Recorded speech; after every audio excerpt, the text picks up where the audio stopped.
जय गुरुदेव। एक बात याद आती है। संगत के एक हमारे गुरु भाई, उनके 3 लड़कियां हैं। तीनों लड़कियों को उन्होंने बहुत अच्छी शिक्षा दी, बहुत ऊंचे ऊंचे स्कूलों में उन्हें पढ़ाया, कॉलेज में पढ़ाया। तीनों लड़कियां पढ़ाई में बहुत होशियार, कहा जाए तो बिल्कुल ब्रिलियंट। स्कूल में भी पढ़ाई में सबसे आगे, कॉलेज में भी जब आई तो पढ़ाई में सबसे आगे, हर प्रकार की एक्टिविटीज में सबसे आगे। और साथ ही साथ परम पूज्य स्वामी जी महाराज के प्रति भी उनके बहुत ही गहरे भाव। हालांकि पढ़ाई वगैरह में इतना व्यस्त रहने के बावजूद भी समय निकालकर, उस तरह से साधन भजन तो नहीं, लेकिन समय निकालकर सुमिरन वो जरूर करती हैं। और कभी समय मिल जाए तो भजन वगैरह भी कर लेती है। लेकिन वह स्वामी जी महाराज से कनेक्ट जरूर रहती है। और देखने भालने में भी सुंदर, अच्छा रंग रूप, सही कदकाठी। और आज के दौर में जिस प्रकार से माहौल चल रहा है, तो ऐसे माहौल में भी अच्छा आचार विचार व्यवहार। तो जो उनकी सबसे बड़ी बच्ची है, उसकी उम्र एक की है 24 साल, दूसरी की है 21 साल और तीसरी की है 15 साल। तो बड़ी बच्ची की उम्र जब 24 साल की हुई, तो वो स्वाभाविक है कि शादी की चिंता होती ही है माता पिता को। तो उन्होंने अपनी जान पहचान के लोगों को, नाते रिश्तेदारों को बच्ची के रिश्ते के लिए कहा। तो अब जैसा हर माता पिता चाहते हैं कि बच्ची का भविष्य सिक्योर रहे, कोई अच्छा घर परिवार मिल जाए, अच्छा नौकरी वाला कोई लड़का मिल जाए, तो यही बात उन्होंने सबसे बतलाई कि लड़का नौकरी वाला होना चाहिए। और ये स्वाभाविक सी बात है। तो जगह जगह से लोग रिश्ते बताने लगे कि फला लड़का है, बैंक में नौकरी करता है, या फला साहब का लड़का है, टीचर है। तो शादी ब्याह के मामले में असली भूमिका होती है मीडिएटर की। मीडिएटर लोग भी खूब आगे बढ़ बढ़ कर खूब रिश्ते बताने लगे।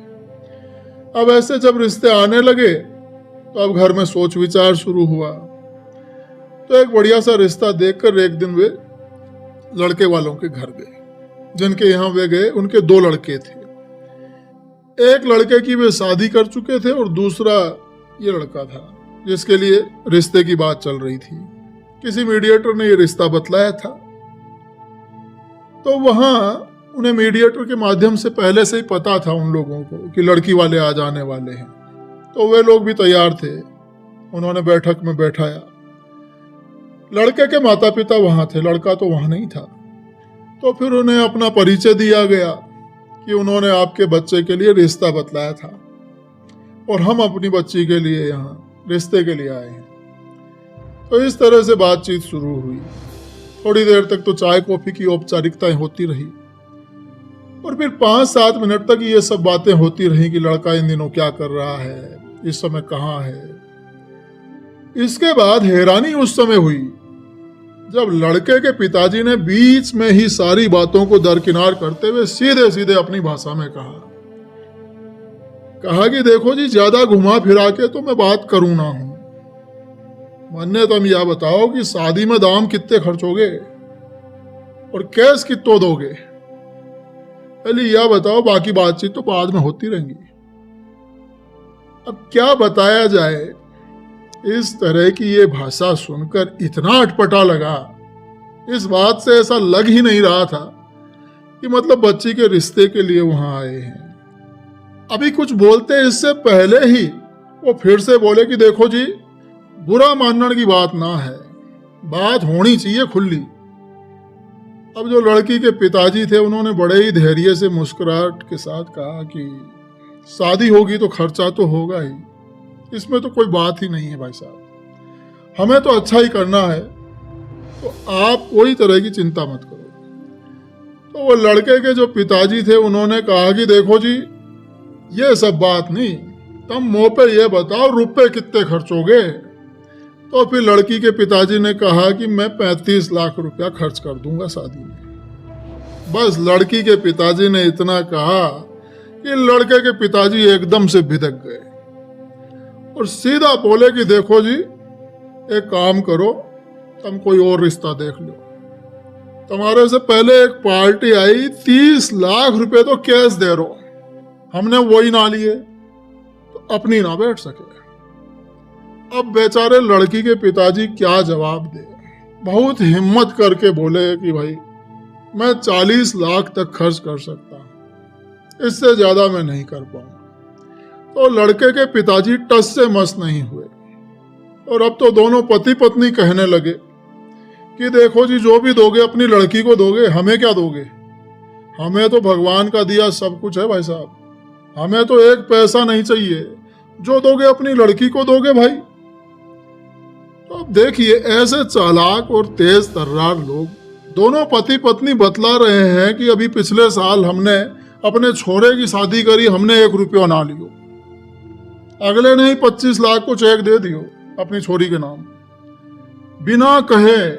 हमने कोई डिमांड ना करी और हमने तो कोई गाड़ी की भी डिमांड ना करी। हमारा सिद्धांत अलग है भाई साहब। बस उनने ही 15 लाख को चेक अलग से गाड़ी के नाम लिख दियो हमका।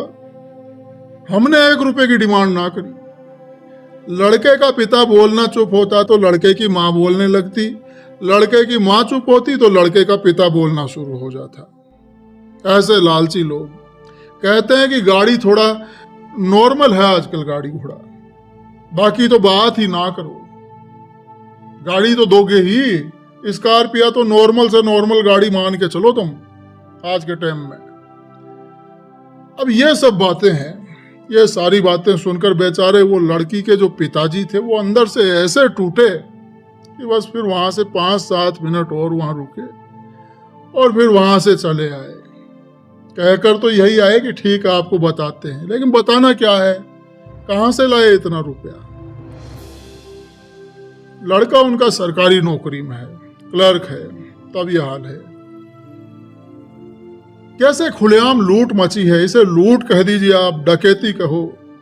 एक आदमी खुलकर शादी की आड़ में डकैती डाल रहा है, अपने लड़के का रिश्ता कर रहा है या उसे बेच रहा है, वही जाने। इससे बड़ी नीचता क्या होगी। आप तरीका देखो, कह रहा है कि बड़े लड़के की शादी करी, उसमें 30 लाख तो कैश आया है। तो सीधी सी बात है, जब उसमें 30 लाख कैश आया है तो इसमें तो कुछ ज्यादा ही आना चाहिए। तो 30 लाख तो कैश आया है, उसके बाद 15 लाख गाड़ी के लिए चेक मिला है। फिर जब शादी हुई होगी तो फिर ज्वेलरी भी शादी में दी जाती है, फिर शादी के खर्चे हैं। तो आजकल के हिसाब से जैसे कि भवन का खर्चा, और अगर कोई व्यक्ति अपने घर में भी करना चाहे तो और भी दुनिया भर का शादी का खर्चा है। तो एक आम आदमी क्या फिर अपनी बच्ची की शादी कर पाएगा। अब एक बच्ची की शादी की बात है ये, तो अभी तो उनके 2 लड़कियां और बैठी है पीछे लाइन में, 2-3 साल में फिर उनकी शादी करनी है। तो बताइए क्या करेगा आदमी, कहीं डाका डाले, चोरी करे। इतना कुछ खुलेआम लोग मुंह फाड़ कर मांग रहे हैं और उस पर फिर ठड़का ये कि हमें अपने लिए कुछ नहीं चाहिए, जो दोगे अपनी लड़की को दोगे। इतने दोगले लोग हैं और ऐसे भूखे भेड़ियों का क्या भरोसा है, कोई भरोसा थोड़े ही है। ऐसे लोग फिर आगे लड़की को चैन से जीने ही नहीं देंगे। चैन से जीने देंगे इसकी क्या गारंटी है, कोई गारंटी नहीं है। जो शादी से पहले ही जीना हराम कर दिए, वो शादी के बाद क्या जीने देंगे, चैन से जीने ही नहीं देंगे। तो उस शख्स ने न बच्ची के बारे में कुछ पूछा, न उसके स्वभाव के बारे में पूछा, न उसके गुणों के बारे में पूछा, न उसकी एजुकेशन के बारे में पूछा। बस एक ही बात, पहले ये बताओ कैश कितना दोगे, तो फिर आगे बात करेंगे। मतलब कि रुपयों के अलावा कोई चीज कुछ मायने नहीं रखती। बच्ची की योग्यता, उसका चरित्र, उसके संस्कार, उसके गुण, ये सब कुछ मायने नहीं रखता। कमाल की बात है, कमाल हो गया है। अब इतना उन्होंने अपनी लड़कियों पर खर्च किया, राजकुमारियों की तरह उन्होंने उनका पालन पोषण किया, पढ़ाया लिखाया, हर तरह से उनको सक्षम बनाया, हुनरमंद बनाया। यदि आप भी कभी उनमें से किसी एक बच्ची से भी आप मिलेंगे तो आप भी अपने मन में यही सोचेंगे कि काश मेरे बच्चे के लिए ऐसी ही बहू आए। लेकिन जब फिर समाज में ऐसी स्थिति आती है तो फिर लड़की का पिता फिर ये सोचने पर मजबूर हो जाता है कि काश मेरे घर में लड़की पैदा ही नहीं होती। और अगर फिर ऐसे शादी ब्याह हो भी जाते हैं, तब ऐसी स्थिति में इनका एक ही रिजल्ट निकलता है कि अगर इनके घर में कोई लड़का है तो जब वो व्यक्ति अपने लड़के की शादी करेगा तो ये व्यक्ति भी ठीक वैसा ही काम करेगा जैसा इसके साथ हुआ है, क्योंकि क्रिया की प्रतिक्रिया होना तो स्वाभाविक है। समाज ने जो इसके साथ किया, ये भी फिर समाज में वही चीज लौटाएंगे। अब जब बच्चियां भी ये सारी बात सुनती हैं, जब घर में बात चलती है इस तरह की चीज, तो वो भी बेचारी क्या करें, दुखी होती हैं। सोचिए क्या बीतती है हमारी बेटियों पर जब वे अपने जीवन की सबसे खूबसूरत शुरुआत में ही ऐसा महसूस करती हैं कि उनके संस्कार, उनके गुण, उनकी शिक्षा, ये सब कुछ महत्व नहीं रखते हैं। उन्हें केवल रुपयों से ही मापा जा रहा है। कई बार तो ऐसा होता है कि यही सब सोच सोच कर वे डिप्रेशन में चली जाती है। अपने माता पिता को दुख में देखकर, परेशानी में देखकर आत्महत्या तक कर डालती। तो ये दहेज वाली एक बहुत बड़ी बुराई समाज में फैली हुई है। ऐसे ऐसे लोगों को देखा है कि दहेज के खिलाफ और इन कुरीतियों के खिलाफ मोर्चा खोले हुए बैठे हैं समाज में, और जब उनकी खुद की बारी आती है, जैसे कि उनके लड़के की शादी होनी है, तो बड़े खुलकर दहेज लेते हुए वो लोग दिखाई देते हैं। दूसरे सब लोगों को पीछे छोड़ देते हैं और कहने को क्या कि हमने कोई डिमांड नहीं करी, लड़की वालों ने खुद से दिया है, बाकी असलियत तो सारी दुनिया जानती है। अब बताइए ऐसे समाज का और ऐसे लोगों का कैसे भला होगा। अब यहाँ पर जैसे ये उदाहरण दिया है, तो अब कोई भाई ये भी कह सकते हैं कि कहीं कोई साधारण परिवार देखकर भी लड़की की शादी की जा सकती है, तो वहां कर दो। तो यहाँ बात यह है कि हर माता पिता चाहता है कि अपनी लड़की को एक अच्छे घर परिवार में दे। लड़का कोई अच्छा काम धंधा करता हो, अच्छी नौकरी करता हो, सरकारी नौकरी में हो तो और ही अच्छा है। तो हर माता पिता ऐसा चाहता है, तो उसी चीज के लिए लोग फिर ये सब डिमांड करते हैं। समस्या ये नहीं है कि शादी में रुपया मांगा गया, गाड़ी मांगी गई। समस्या बल्कि ये है कि समाज में ये धारणा इतनी मजबूत हो गई है कि शादी का असली उद्देश्य, दो परिवारों का मेल, दो आत्माओं का मेल, वो सब कहीं खो सा गया है। ऐसा कौन सा माता पिता होगा जो स्वयं से ये चाहेगा कि अपनी लड़की को वो किसी साधारण परिवार में उसकी शादी कर दे, जो कि संपन्न ना हो, या किसी झोंपड़ी में रहने वाले से उसकी शादी कर दे। हर एक माता पिता यही चाहता है कि किसी अच्छे समृद्ध घराने में, समृद्ध परिवार में, खाते पीते परिवार में, घर में लड़की की शादी हो। पहली चिंता ही यही होती है कि हमारी बच्ची का भविष्य उज्जवल हो, वो सम्मान और सुख के साथ जिए। ऐसे ऐसे दृश्य देखें कि सारी शादी में सब लोग खूब मजे ले रहे हैं, खूब दावत उड़ा रहे हैं, हंसी ठट्टे कर रहे हैं, लेकिन बेचारा जो लड़की का पिता है वो बड़े ही डर और तनाव में रहता है कि भगवान जाने क्या होगा। और ये सब किस लिए? इस दहेज की बुराई के कारण, ये शादियों में होने वाले अनावश्यक खर्चों के कारण। तो ये सब बंद होना चाहिए, और तभी शादी असल मायनों में एक खुशी का अवसर बनेगी, ना कि डर और तनाव का। तो ये हमें करना है। हर चीज की शुरुआत हमें खुद से करनी है, कोई बाहर से आकर तो इसकी शुरुआत करेगा नहीं। तो कल हमने एक वाकया सुना जिसमें आपने जाना कि परम पूज्य स्वामी जी महाराज ने किस प्रकार से संगत के एक आर्थिक रूप से कमजोर परिवार की बच्ची की शादी कराई। स्वामी जी महाराज इतने द्रवीभूत हो गए, इतने करुणा से भर गए कि स्वामी जी महाराज ने स्वयं उस बच्ची की शादी करवाई। यहां तक कि दूल्हे को स्वामी जी महाराज अपनी कार में बैठा कर लेकर गए। और इसी विवाह के कार्यक्रम के दौरान स्वामी जी महाराज ने दो अलग अलग मौकों पर शादी विवाह को लेकर ही सत्संग वचन फरमाए। एक तो तब जब वे बारात लेकर वहां पहुंचे, और दूसरा तब जब विवाह का कार्यक्रम संपन्न हो गया। तो यहां पर परम पूज्य स्वामी जी महाराज जब बारात लेकर वहां पहुंचे, उस समय उन्होंने जो सत्संग वचन फरमाए, वे वचन आज यहाँ हूबहू प्रस्तुत किए जा रहे हैं। और विवाह संपन्न होने के पश्चात परम पूज्य स्वामी जी महाराज ने जो सत्संग वचन फरमाए, वो कल अगले एपिसोड में आपके समक्ष प्रस्तुत किए जाएंगे। उन्हें भी आप अवश्य सुनिएगा। तो ऐसा नहीं है कि इन कुरीतियों से केवल साधारण इंसान ही परेशान हुए हैं और दुखी हुए हैं। ये समाज में फैली वो बुराइयां हैं जिन्होंने परम पूज्य स्वामी जी महाराज जैसे अद्भुत महापुरुष तक को सोचने पर मजबूर कर दिया, उन्हें दुखी किया। तो बड़े ही ध्यान से आप इन सत्संग वचनों को सुनिएगा और अपने जीवन में उतारिएगा। स्वामी जी महाराज के इन वचनों को सुनकर आप उनके दिल में जो दर्द उठ रहा है उसे भी आप स्पष्ट रूप से महसूस कर पाएंगे। तो बड़े ही ध्यान से आप सुनिए। ये वचन स्वामी जी महाराज के, अब बारात लेकर स्वामी जी पहुंच गए हैं और अब स्वामी जी महाराज ये वचन फरमा रहे हैं। स्वामी जी महाराज ने फरमाया कि आज की बारात देखकर सब लोग आश्चर्य करते होंगे, इसकी चर्चा महीनों चलेगी, परंतु ये कोई नई चीज नहीं थी। शिव जी की बारात तो इसी प्रकार की थी। उसमें भी तो घंटा, घड़ी, घड़ियाल, डमरू, बाजे बजे थे। बजाने वाले किराए के व्यक्ति नहीं बल्कि उन्हीं के गण थे, डमरू मदारी के डमरू की तरह से, जिसे वो खेल शुरू होने से पहले और बाद में बजाता है। यह संकेत करता है कि हम खाली हाथ जा रहे हैं। आप लोग राम के जमाने को याद कीजिए। जो मर्यादा उस समय ऋषियों मुनियों ने समाज के कल्याण के लिए कायम की थी, उसे याद कीजिए। भावनाओं के दूषित होने के कारण उसे आज आप भूल गए हैं। रस्म और रिवाज, धर्म, कर्म, पूजा पाठ को आप जानते हैं, मगर अपने लिए कोई आधार नहीं पकड़ा।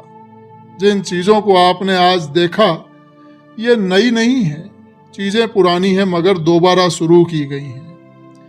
इसे देखकर प्रसन्न सभी हुए होंगे मगर इसे याद नहीं रखेंगे। आप होश में आइए। आज संसार में जितने झगड़े कलह पैदा हो गए हैं वो उनकी मर्यादा के टूटने के कारण। उस समय जब कोई इस प्रकार का कार्य किया जाता था वो ऋषि मुनियों, गुरु और महात्माओं के सामने, समाज और देवताओं के सामने, और सूर्य, चांद, गंगा को साक्षी रखकर उसे मर्यादा पूर्वक निभाने के लिए प्रतिज्ञा करते थे। ऐसी प्रतिज्ञा भी यदि हम ना माने तो किसके आधार पर जीवन को जीवन बनाएंगे और कैसे उसे ऊंचे स्थान पर पहुंचाएंगे। पुराने नियमों तथा रस्म व रिवाजों में जो सीधा और सरल हो सके उसे अपनाइए।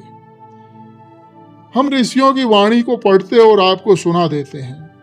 जो कुछ वो कह जाते और कर जाते हैं वही बुनियाद सदा रहती है। रामचंद्र और कृष्ण जी की कायम की हुई मर्यादा आज भी समाप्त नहीं हुई, किंतु वे छिप भले ही गए हैं। यदि कोई महात्मा उनको फिर से बतला दे तो उसे अपना कर उस पर चलकर सभी स्त्री पुरुषों का जीवन सुख में हो जाएगा। समाज दुखदायी हो गया है। समाज की कठोरता के कारण प्रत्येक माता पिता का हृदय विदीर्ण हो गया है। समय आ रहा है जब हर प्रकार से मजबूर होकर हम सबको ऋषियों के मार्ग पर चलना और उनके बनाए हुए नियमों को बरतना पड़ेगा। पहले जीवन कितना सीधा साधा और सुखमय होता था। ऋषियों के सहारे कितने ही जीव देवलोक में जाते थे, वहां टिकते और सुख करते थे। धीरे धीरे उस समय का लोप हो गया। आज लड़कियों के साधारण शादियों में वर पक्ष वाले को देने और उनकी खातिरदारी करने के लिए 10,000 रुपया चाहिए। इसके अतिरिक्त सैर सपाटे के लिए 2-4 हजार चाहिए। आप मुझे बतलाएं कि किस ऋषि, किस मुनि महात्मा ने हमको ऐसा करने को बतलाया है? कौन वो धार्मिक ग्रंथ है जो हमको ऐसा करने के लिए आदेश देता है?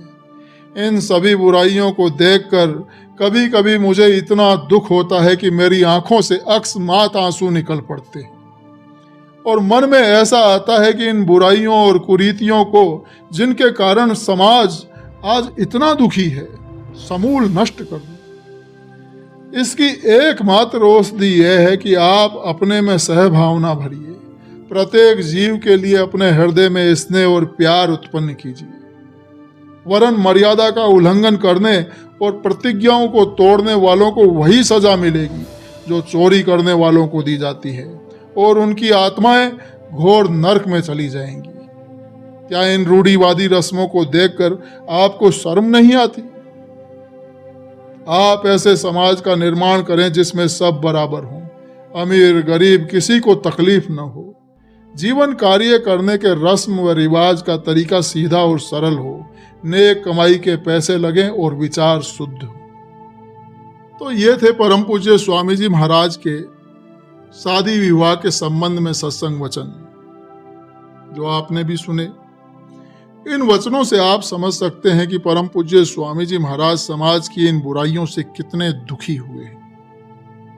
तो आज सभी माता पिता से हम सीधे तौर पर यही आग्रह करना चाहते हैं कि अपने बेटे की शादी में आप दहेज मत लीजिए। जब आप ये निर्णय लेंगे कि दहेज नहीं लेना है, तो आप अपनी बेटियों के प्रति वो स्नेह और सम्मान दिखाएंगे। आप इस समाज को ये संदेश देंगे कि बेटियों की काबिलियत, संस्कार और उनके गुण यही असली धन है, न कि रुपया, पैसा, गाड़ी, मकान, ये सब। फिर शादी का ये बंधन सही मायनों में प्रेम, समझदारी और संस्कारों का बंधन बन जाएगा। यदि आज हम दहेज नहीं लेंगे तो हमारी आने वाली पीढ़ी भी हमसे यही सीखेगी और समाज में फैली ये बुराई जड़ से समाप्त हो जाएगी। तो आज ही आप सब ये संकल्प लें कि अपने बेटे की शादी में हम दहेज नहीं लेंगे। आपका ये फैसला ये दर्शाएगा कि आप अपनी बेटियों से कितना स्नेह रखते हैं, और इससे समाज में एक नई सोच फैलेगी और एक ऐसा उदाहरण प्रस्तुत होगा जिसे हर परिवार अपनाना चाहेगा। आपका ये निर्णय ये कोई मामूली निर्णय नहीं है, ये हमारी बेटियों के लिए सम्मान, सुरक्षा और खुशी का एक महत्वपूर्ण संदेश है। तो साफ तौर पर आज आप ये घोषणा कीजिए कि हमें दहेज नहीं चाहिए, हम दहेज नहीं लेंगे। जय गुरुदेव।